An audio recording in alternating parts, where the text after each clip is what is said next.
Hello everyone, welcome to NPC.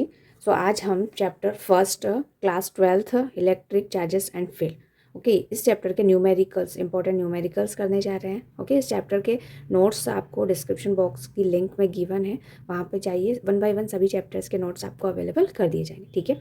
और जैसे जैसे टाइम मिलेगा हम सारे वीडियोज़ अपलोड कर देंगे सभी चैप्टर्स के। सो chapter first electric charges and field के कुछ इंपॉर्टेंट न्यूमेरिकल्स देखते हैं।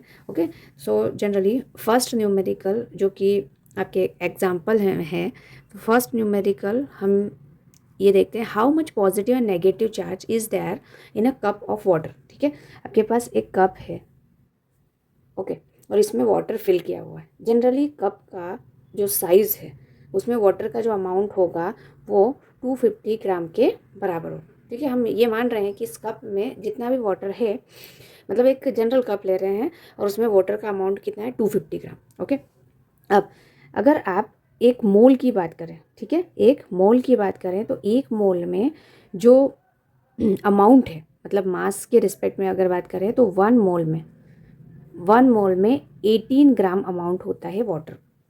ठीक है, वन मोल में कितना 18 ग्राम अमाउंट होता है। तो वन मोल में नंबर ऑफ मॉलिक्यूल्स क्या होते हैं वन मोल में? Okay, in one mole number of molecules Avogadro number के बराबर होते हैं। और एवोगेड्रो नंबर को हम Na से रिप्रेजेंट करते हैं। इसकी वैल्यू होती है 6.023 इंटू 10⁻23। ठीक है, ये होता है एवोगेड्रो नंबर वन मोल में नंबर ऑफ मॉलिक्यूल्स। ओके, अब देखो 18 ग्राम, अभी हमने कहा कि जो वन मोल है मतलब वन मोल में 18 ग्राम वाटर है। ओके, सो 18 ग्राम में जो वाटर कंटेन है, वाटर का अमाउंट वो कितना है आपका 1 मोल। ओके, और नंबर ऑफ मॉलिक्यूल्स जो हैं इसमें 6.023 इंटू 10⁻23, मतलब 18 ग्राम में जो मॉलिक्यूल्स हैं, नंबर ऑफ मॉलिक्यूल्स वो इतने। ठीक है, तो 1 ग्राम में क्या होगा? 1 ग्राम में हम 18 से डिवाइड कर देंगे। 6.023 इंटू 10⁻23 डिवाइड बाई 18। ओके, आपके पास टोटल वाटर का अमाउंट है 250, तो हम 250 में नंबर ऑफ मॉलिक्यूल्स फाइंड कर लेते हैं। ओके, 250 ग्राम में नंबर ऑफ मॉलिक्यूल्स जो हैं वो कितने हो जाएंगे? तो आपको क्या करना है, 6.023 into 10⁻23 into 250 divide by 18।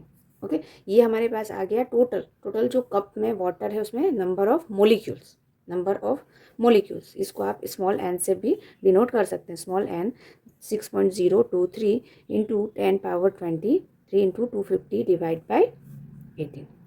Okay, this is the number of molecules in 250 gram of water.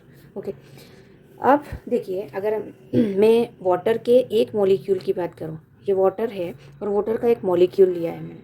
Okay, अब एक मॉलिक्यूल हाइड्रोजन, 2 हाइड्रोजन एटम और एक ऑक्सीजन एटम से मिलके बना होता है। ठीक है, 2 हाइड्रोजन एटम होते हैं and 1 oxygen atom. Okay, O2 oxygen atom, ये दोनों से मिलके एक मॉलिक्यूल बना है वाटर का। ठीक है, अब हाइड्रोजन का जो एटॉमिक नंबर होता है वो 1 होता है। ओके, तो यहाँ पर टोटल नंबर कितने हो गए आपके पास 2, और ऑक्सीजन का होता है 8। एटॉमिक नंबर क्या होता है 8। ओके, अब जो टोटल इलेक्ट्रॉन्स जो है, ये एटॉमिक नंबर का मतलब नंबर ऑफ इलेक्ट्रॉन्स, और we can say number of protons. तो नंबर ऑफ इलेक्ट्रॉन्स और नंबर ऑफ प्रोटॉन्स, इसमें कितने हो गए हैं 10, दोनों का इक्वल अमाउंट होगा 10। ओके, तो देखिए एक मॉलिक्यूल में नंबर ऑफ एटम तो हमने ये फाइंड किया था। अब एक मॉलिक्यूल के अंदर नंबर ऑफ इलेक्ट्रॉन्स कितने हैं 10। Okay, so total number of electron in 250 gram water. Okay, उसमें कितने हो जाएंगे? एन से आपको 10 मल्टीप्लाई करना पड़ेगा, N multiply by 10 means 6.023 into 10⁻23 into 250 into 10 divide by 18। ये आपके आ गया 250 ग्राम में नंबर ऑफ इलेक्ट्रॉन्स, और we can say number of protons. Okay, so total charge कितना होगा, ये हमने number of electrons number of protons निकाल लिए। अब टोटल चार्ज कितना होगा, आपको चार्ज ही पूछा है, हाउ मच पॉजिटिव और negative charge. So total charge in 250 gram. Total charge कितना हो जाएगा, तो आपको जो नंबर ऑफ चार्जेस दिया हुआ है उससे आपको बेसिक वैल्यू से मल्टीप्लाई करना होगा, ठीक है। सो total charge is 6.023 into 10⁻23 into 250 into 10 divide by 18, ये तो रहेगा। चार्ज की वैल्यू होती है 1.6 इंटू 10⁻−19, तो 1.6 इंटू 10⁻−19 से मल्टीप्लाई, ठीक है। और आपका यूनिट क्या हो जाएगा, कूलम। तो total charge, total positive charge और नेगेटिव चार्ज, टोटल पॉजिटिव और negative charge in cup is equal to, इसको जब आप कैलकुलेट करेंगे तो जो आपका फाइनल आंसर आएगा that is 1.34 into 10⁻7 coulomb. Okay, ये पॉजिटिव भी होगा इतना ही चार्ज और इतना ही नेगेटिव भी होगा। क्लियर है, this is very very important question. Okay, next question है consider the charges Q, Q and -Q, ठीक है। इसका मतलब क्या है, आपके पास एक ट्राइंगल है, इक्विलेटरल ट्राइंगल है, ओके। और इक्विलेटरल ट्राइंगल के ये वाला जो पॉइंट है that is A, B and C। यहाँ पर है positive charge Q and here is negative charge -Q। Okay, 3 charges 3 vertices पे रखे हुए हैं इक्विलेटरल ट्राइंगल के। ओके, एक जो डिस्टेंस है वो क्या है, फिक्स है, और डिस्टेंस को हम L ले रहे हैं। ओके, आपको बताना है what is the force on each charge. Force आपको बताना है ईच चार्जेस, ठीक है। अगर आप C पॉइंट को कंसीडर करें, ठीक है, फर्स्ट 1 बाय 1 या A पॉइंट से ही आप चलें, तो कंसीडर पॉइंट ए को हम कंसीडर कर रहे हैं। तो अगर मैं पर्टिकुलर A पॉइंट की बात करूं तो A पे C के कारण जो चार्ज होगा, A पे चार्ज कैसा है, पॉजिटिव है, ठीक है, और C पे जो चार्ज है वो नेगेटिव है। तो पॉजिटिव और नेगेटिव, यहाँ पर ये आपका C है और इधर क्या है, B। C में नेगेटिव चार्ज है, यहाँ पे पॉजिटिव चार्ज है, तो A पे जो फोर्स लगेगा C due to C is attractive force. Okay, attractive force in the sense direction ये हो जाएगी। ओके, अट्रैक्टिव फोर्स के लिए डायरेक्शन ये, एंड यहाँ B और A पे दोनों पे पॉजिटिव चार्ज है, तो फोर्स की डायरेक्शन होगी रिपल्सिव, मतलब इस डायरेक्शन में फोर्स होगा। Okay, here force on A due to B, okay, and this is force on A due to C। Okay, both forces are equal. Okay, magnitude में force on A due to C is equal to KQ divide by L square. Okay, and F force on A due to B is also equal KQ divide by L square, in the sense KQ square divide by L square। Okay, तो इससे हम एक particular, ये दोनों same है, force की value same है, तो आप सिर्फ F कंसिडर कर लीजिए यहाँ पर। ओके, याद रखना कि फोर्स को आपको ओनली मैग्नीट्यूड लेना है। डायरेक्शन में हमने इस तरह से एरो कंसिडर कर दिया है। ओके, तो डायरेक्शन आपको नहीं लेना है, ओनली मैग्नीट्यूड। अब देखिए, फोर्स AC एंड AB दोनों के बीच का जो एंगल है दैट इज 120 डिग्री। कितना है, 120 डिग्री। तो जो नेट फोर्स होगा, नेट फोर्स ऑन A पे जो नेट फोर्स होगा that is equal to √FAC square plus FAB square plus 2FACAB cos theta. Okay, सारी वैल्यूज़ को पुट करेंगे। So FA is equal to FAC, F है हमने consider कर लिया, इधर भी F होगा। Okay, plus 2F into F and cos 120, और cos 120 की वैल्यू होती है -1/2।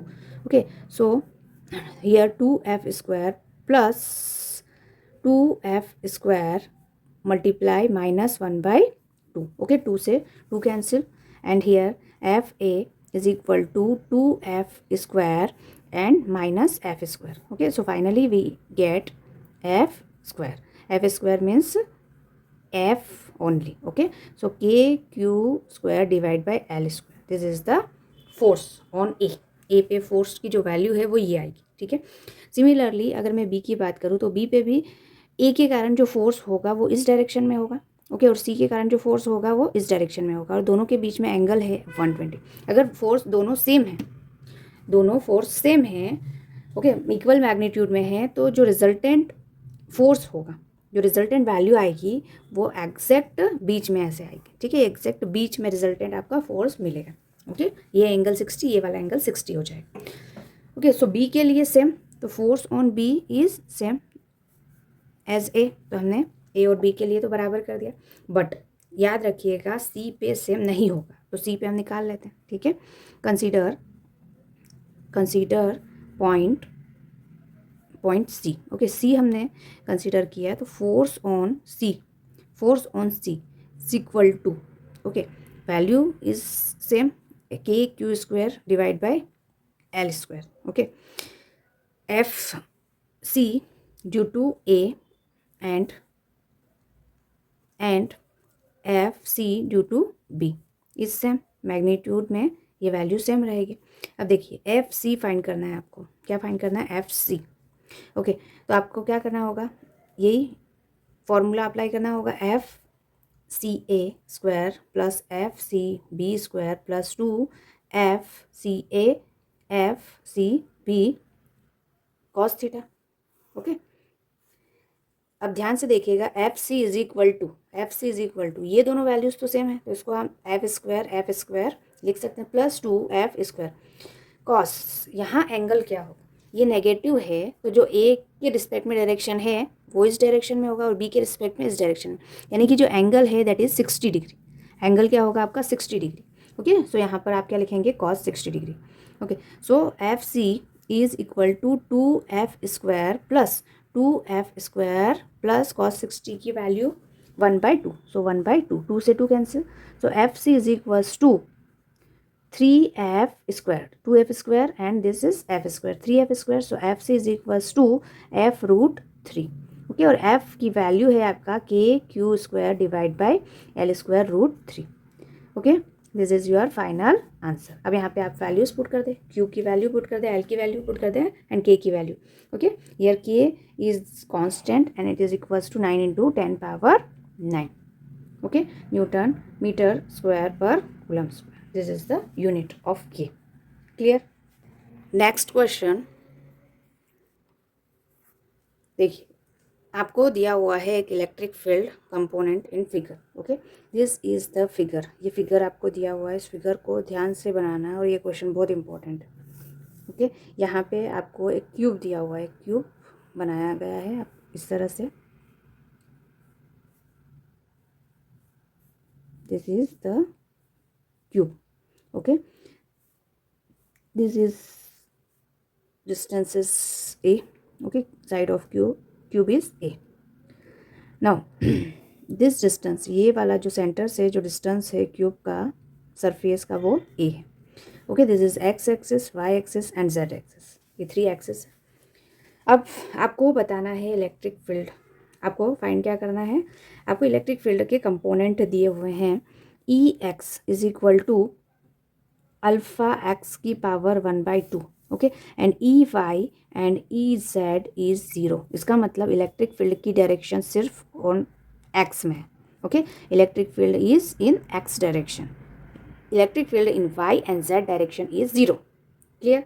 इन विच, अब अल्फा जो है यहाँ पर, alpha is the constant term and it is equals to 800 Newton पर कूलम, क्लियर, पर कूलम इनटू मीटर की पावर 1/2, ओके। अब आपको कैलकुलेट करना है फ्लक्स थ्रू क्यूब, इस क्यूब के थ्रू फ्लक्स फाइंड करना है and charge with in the cube, इस क्यूब के अंदर चार्ज कितना होगा, पहले फ्लक्स फाइंड कर लीजिए, उसके बाद में हम चार्ज फाइंड करेंगे, okay. So first we will find the flux हमें फाइंड करना है, ओके। अगर आप देखें तो क्यूब की जो सरफेसेस है वो कितनी सरफेस होती है आपकी क्यूब की, 6 फेसेस होते हैं, ठीक है, front back two, okay, right side left side and up and down, ये 6 फेसेस होती है। और अगर आप देखें तो जो इलेक्ट्रिक फील्ड और फ्लक्स का फॉर्मूला है, okay, we know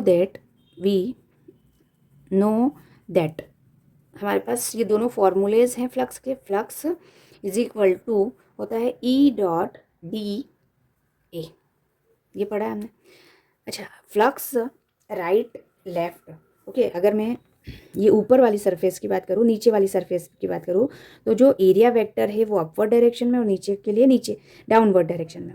electric field और एरिया वेक्टर की जो डायरेक्शन है वो 90 डिग्री हो, ठीक है। अगर हम फ्लक्स को 90 डिग्री मतलब थीटा 90 डिग्री लेते हैं तो जो फ्लक्स मिलेगा वो आपको मिलेगा E dot D A cos theta and cos 90, okay. Phi is equals to E D A cos 90, और कॉस 90 जो होता है वो जीरो होता है, कॉस की मैक्सिमम वैल्यू 1 जीरो पे होती है, ओके। तो आपको फ्लक्स यहाँ पे जीरो मिलेगा, ठीक है। यानी कि electric field and area vector अगर परपेंडिकुलर हैं तो फ्लक्स नहीं मिलेगा, और इलेक्ट्रिक फील्ड और एरिया वेक्टर या तो पैरेलल है या एंटी पैरेलल है, then flux will get, okay, clear. तो आपका जो ऊपर वाली सरफेस है, नीचे वाली सरफेस है और सामने फ्रंट और बैक वाले ये सरफेसेस से आपको फ्लक्स नहीं मिलेगा, क्योंकि यहाँ इलेक्ट्रिक फील्ड और एरिया वेक्टर के बीच का एंगल है 90 डिग्री और cos 90 की वैल्यू जीरो होती है, ओके। तो फ्लक्स सिर्फ आपको दो सरफेस से मिलेगा, एक तो आपका ये वाला सरफेस रहेगा साइड वाला, और एक ये वाला सरफेस रहेगा। अगर मैं इस पर्टिकुलर सरफेस की बात करूँ तो area vector in the direction of electric field होगा, ओके। और इस सरफेस की बात करूँ तो area vector in opposite direction of electric field होगा, ओके। तो यहाँ पे आपको सिर्फ दो फ्लक्स मिलेंगे, तो जो नेट फ्लक्स होगा, ओके, जो नेट फ्लक्स होगा वो फाई 1, हम इसके लिए ये फर्स्ट सरफेस है और ये सेकेंड है, तो फाई 1 प्लस फाई 2 कर लेते हैं, ठीक है। फ्लक्स का फॉर्मूला क्या होता है, तो ई डॉट डी ए, यहाँ पे कॉस 1 के लिए कॉस 0 हो जाएगा, ठीक है। 1 के लिए क्या हो जाएगा, कॉस 0 प्लस ई डॉट डी ए, और यहाँ पर क्या हो जाएगा, कॉस 180, ओके। कॉस 180 हो जाएगा, नेगेटिव वैल्यूज़, क्लियर यहाँ तक, ओके। अब देखिए कॉस 0 की वैल्यू होती है 1, कॉस 0 की वैल्यू क्या होती है 1, ओके। सो आप क्या करोगे, ई डॉट डी ए लिखना है ओनली, और यहाँ पे -1, सो माइनस ई डॉट डी ए। अब ई जो है वो तो कॉमन निकल जाएगा, अंदर बचेगा डी ए, एंड यहाँ पर भी ई कॉमन हो जाएगा और ये D A.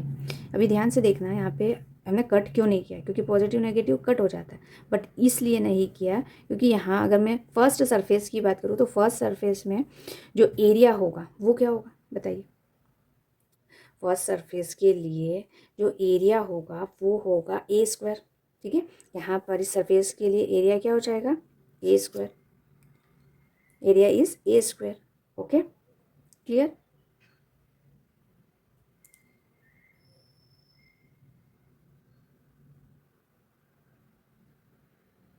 And second surface के लिए भी एरिया वेक्टर है ए स्क्वायर, ओके। अब ध्यान से देखिए, ई जो ये फर्स्ट वेक्टर के लिए जो ई होगा, ई को हमें एक्स, ये जो ई है इलेक्ट्रिक फील्ड है ये किस डायरेक्शन में, एक्स डायरेक्शन में, तो हमें यहाँ पे कैंसिल आउट नहीं होगा, क्यों, क्योंकि देखो फर्स्ट E1 ये फर्स्ट सरफेस के लिए इलेक्ट्रिक फील्ड है और ये सेकेंड सरफेस के लिए इलेक्ट्रिक फील्ड है, ठीक है। यहाँ पे अगर कन्फ्यूजन नहीं हो तो आप इस तरह से E1 E2 लिख लें, E1 E2। अब E1, ओके, ये फर्स्ट सरफेस है, तो यहाँ पे जो E1 होगा ये क्या होगा, अल्फ़ा एक्स की पावर 1/2। अब ये जो एक्स है ये डिस्टेंस है, इस सरफेस का ओरिजिन से डिस्टेंस है, तो ये फर्स्ट सरफेस का जो डिस्टेंस होगा वो 2a हो जाएगा। तो अल्फ़ा इंटू एक्स के प्लेस पे आप क्या लिखोगे, 2a की पावर 1/2 इंटू ए स्क्वायर तो है, ठीक है, माइनस यहाँ पे E2 मीन्स ये वाला। अब इसके लिए जो x है वो a ही होगा, डिस्टेंस होगा a, okay. So alpha as it is, और यहाँ पर क्या हो जाएगा, a की power 1/2 into A square, clear है यहाँ तक, ओके। चलिए अब क्या करेंगे आप अब क्या करेंगे, जो फ्लक्स है नेट फ्लक्स मिलेगा आपको, वो यहाँ पे देखो दोनों अल्फ़ा कॉमन हो जाएगा आपका, ठीक है। ये है √2, a की पावर 1/2 प्लस 2, ओके। तो a की पावर हो जाएगा 5/2, a की पावर 5/2 माइनस यहाँ पे a की पावर यस a की पावर 5/2, अगेन a की पावर 5/2 हो जाएगा, ओके। अब कॉमन जो है वैल्यू a की पावर 5/2 ये कॉमन हो जाएगा, a की पावर 5/2 कॉमन, अंदर क्या बचेगा, √2 माइनस 1। अब अल्फ़ा की वैल्यू जो दी हुई है आपको 800, अल्फ़ा के प्लेस पे आपको 800 रखना है। a की वैल्यू आपको दी हुई है क्वेश्चन में, देखिए हाँ, a की वैल्यू भी आपको दी हुई है 0.1 मीटर, तो a के प्लेस पे आपको 0.1 रखना है, पावर 5/2 एंड √2 माइनस 1। जब हम इसको मल्टीप्लाई करेंगे तो जो नेट फ्लक्स है वो होगा आपका 1.05 1.05 न्यूटन मीटर स्क्वायर पर कूलम। ओके, ये फ्लक्स आपका फाइनली आएगा। ओके, अब देखिए ये तो ए था, बी में हमें फाइंड करना है, बी में हमें फाइंड करना है चार्ज की वैल्यू। ओके, मीन्स चार्ज की वैल्यू अब भी आपको फाइंड करना है। फ्लक्स फाइंड हो गया तो चार्ज की वैल्यू फाइंड करना है। तो फ्लक्स और चार्ज का फॉर्मूला गॉस लॉ से, ओके, गॉस लॉ से हमने ये पढ़ा है कि phi is equals to Q by epsilon naught. Okay, Q inside होता है तो इनसाइड में यही आपका चार्ज आ जाएगा। ओके, चार्ज की वैल्यू ही आपको फाइंड करनी है। क्यू की वैल्यू या स्मॉल क्यू भी लिख सकते हैं आपको। तो Q inside is equal to phi into epsilon naught. Okay, so आपका जो चार्ज है वो आएगा फाई की value 1.05 into epsilon naught. Epsilon naught की जो वैल्यू होती है that is 8.85 into 10⁻⁻12। Okay, charge की वैल्यू फाइंड कर रहे हो, यूनिट इज कूलम। ओके, दोनों को कैलकुलेट करेंगे आप तो आपका आंसर फाइनली होगा 9.27 into 10⁻⁻12 coulomb. Clear? This is important, very important question, ध्यान से कर लीजिएगा एग्जाम के लिए। ओके ओके, नेक्स्ट क्वेश्चन, ये इंपॉर्टेंट क्वेश्चन है, आने के चांसेस हैं एग्जाम में, तो चलिए देखते हैं। देखिए एग्जाम्पल, ये एग्जाम्पल है, लास्ट एग्जाम्पल है। An early model for an atom consider to be have a positive charge point nucleus of charge said E. Okay, suppose आपको क्वेश्चन में ये कहा गया है कि एक एटम है, ओके, और इस एटम के सेंटर पे न्यूक्लियस, न्यूक्लियस में पॉजिटिव चार्ज है। ओके, पॉजिटिव कितना चार्ज है? प्लस जेड ई के बराबर। ओके, और इस न्यूक्लियस के अराउंड जो चार्ज है नेगेटिव वो डिस्ट्रीब्यूट है। Okay, radius of the atom is capital R. Radius of atom is capital R. Okay, nucleus जो है या एटम है, nucleus have positive Z E charge and जो रेस्ट चार्ज है वो पॉजिटिव चार्ज के इक्वल है। ओके, रेस्ट चार्ज नेगेटिव है तो पॉजिटिव चार्ज के इक्वल टोटल नेगेटिव चार्ज होगा। ठीक है, न्यूक्लियस इज, और वी कैन से न्यूक्लियस और एटम इज न्यूट्रल। एटम क्या है? न्यूट्रल है। Okay, then total charge is zero, total charge zero होगा। ठीक है, अगर positive charge plus Z E है तो उतना ही इक्वल अमाउंट में नेगेटिव चार्ज होगा। इतना क्लियर है? ओके, अब हमें क्वेश्चन में ये कहा गया है कि अगर आप न्यूक्लियस से इनसाइड कोई पॉइंट लें क्यू और एक पॉइंट लेंगे आप आउटसाइड। ओके, ये आउटसाइड पॉइंट पी लिया मैंने, आउटसाइड और इनसाइड का जो रेडियस है, डिस्टेंस है वो सेम है, आर, स्मॉल आर ले रहे हैं हम। ठीक है, क्योंकि उससे हम डिफरेंट एंगल से डिस्क्राइब करेंगे, इसलिए हमने सेम वैल्यू ले ली, कैपिटल स्मॉल आर। ओके, अब अगर मैं पी की बात करूँ, पॉइंट पी की बात करूँ, तो ये जो पॉइंट पी है ये क्या है? आउटसाइड है, ये आपका आउटसाइड है। ओके, हमें फाइंड करना है इस एटम के आउटसाइड और इनसाइड जो पॉइंट लिए हमने पी और क्यू, उस पर electric field. Okay, electric field find करना है। अगर मैं आउटसाइड की बात करूँ, पी पॉइंट की बात करूँ, तो ये आउटसाइड है और इस पर जो इलेक्ट्रिक फील्ड होगा, गॉस लॉ से ये क्या कर दो आप, इस तरह से आप गॉसियन सरफेस बना दो। ठीक है, तो इस पॉइंट के लिए, सरफेस के लिए, ये जो एटम है ये तो अंदर ही होगा, टोटल चार्ज अंदर ही होगा, जितना पॉजिटिव नेगेटिव जितना भी चार्ज है टोटल अंदर ही होगा, इनसाइड ही होगा। ओके, तो इलेक्ट्रिक फील्ड का फॉर्मूला होता है K Q by R square. But here total charge, Q is the total charge. Okay, ये टोटल चार्ज को हमने क्यू से डिनोट कर रहे हैं, तो क्यू जो टोटल चार्ज है वो है ज़ीरो आपका। Okay, then electric field also zero, electric field भी ज़ीरो हो जाएगा। ओके, क्यू की वैल्यू ज़ीरो है, तो आउटसाइड पॉइंट के लिए तो ज़ीरो हो गया, बट बात आती है इनसाइड की, और इनसाइड ही इंपॉर्टेंट है, यही समझने के लिए इंपॉर्टेंट है। तो पॉइंट क्यू के लिए, ये जो पॉइंट क्यू है ये है आपका इनसाइड पॉइंट है।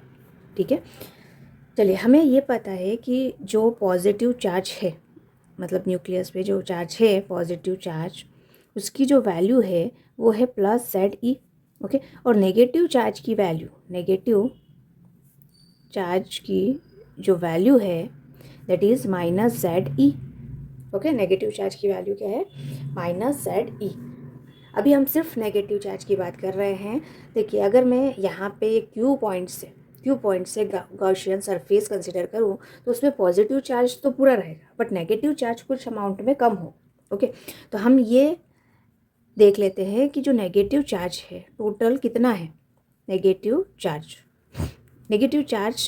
हम नेगेटिव चार्ज डेंसिटी से ले लेते हैं। ओके, सबसे पहले तो सरफेस चार्ज या volume charge, actually this is the volume 3D image. Okay, so volume charge distribution, volume charge density is equal to होता है total charge. Okay, total charge कितना है ZE। Okay, divide by volume 4/3 pi yes capital R³ okay, तो ये charge आ गया आपका, ठीक है, ZE ये आपका चार्ज आ गया और ZE को हम Q लिख देते हैं। ओके, सो 4/3 पाई R³। ये ध्यान से समझना, ये जो वैल्यू आई है ये negative charge, total negative charge इतना है इसमें। ओके, टोटल जो नेगेटिव चार्ज है वो कितना है 4/3 पाई R³ इंटू रो। अब क्या किया हमने, जब हमने पॉइंट Q लिया तो नेगेटिव चार्ज कुछ अमाउंट में थोड़ा कम हुआ है, ठीक है, तो वो अमाउंट जो कम हुआ है उसके लिए डिस्टेंस हम स्मॉल r ले रहे हैं। ओके, तो जो न्यू चार्ज होगा Q', अब वो कितना होगा, तो डेंसिटी के रिस्पेक्ट में तो होगा, लेकिन यहाँ पे हम स्मॉल r के रिस्पेक्ट में ले रहे हैं, तो यहाँ कैपिटल R के प्लेस पे स्मॉल R³ हो जाएगा, ठीक है। एंड रो की वैल्यू अगर मैं इससे सब्जेक्ट करूँ रो की वैल्यू, तो this is Q by 4/3 pi R³। Okay, 4/3 pi से 4/3 पाई कैंसिल, सो Q' जो न्यू चार्ज होगा that is 4/3 pi. Okay, R³ small R³ divide by capital R³। और जो Q चार्ज है, ये Q चार्ज है, इसको हमने ZE लिया था तो इसके प्लेस पे हम ZE ले लेते हैं, ठीक है। तो इतना चार्ज कम होगा। टोटल नेगेटिव चार्ज कितना है, टोटल नेगेटिव चार्ज है ZE, अब इतना चार्ज उसमें से हम कम करेंगे। ओके, तो चलिए जो बचा हुआ चार्ज है टोटल जो या रिमेनिंग चार्ज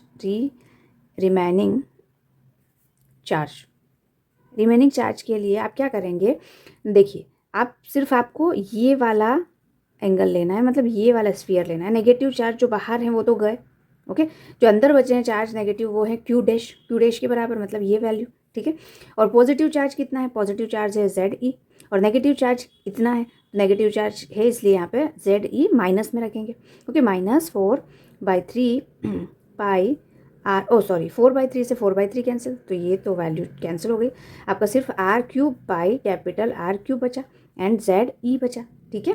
ये 4/3 से पाई कैंसिल, सो जो रिमेनिंग चार्ज है, ओके, जो बचा हुआ चार्ज है आपका अंदर Q पॉइंट पे, वो हो जाएगा आपका Q' कर देती हूँ मैं इसे ZE कॉमन दोनों में से, सो 1 - R³ divide by capital R³, ठीक है। अब इलेक्ट्रिक फील्ड का फॉर्मूला लगा लीजिए, electric field at point Q is equals to KQ' divide by R²।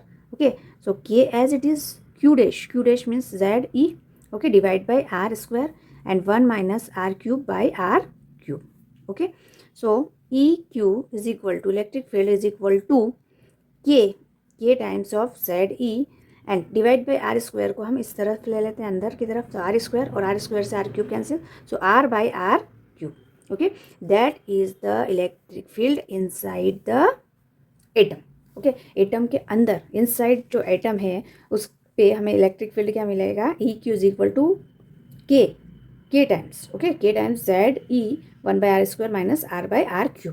Clear. Question from your exercise, first chapter के जो एक्सरसाइज के क्वेश्चंस हैं उसमें देखिएगा क्वेश्चन नंबर 12 जो है ये एक्सरसाइज का क्वेश्चन नंबर 12 एग्जाम्पल एक्सरसाइज के क्वेश्चन में ये दिया हुआ है कि 2 इंसुलेटेड चार्ज हैं, कॉपर के स्फीयर हैं। ओके, ये एक स्फीयर है आपका और ये दूसरा स्फीयर है, ये A है और ये B है।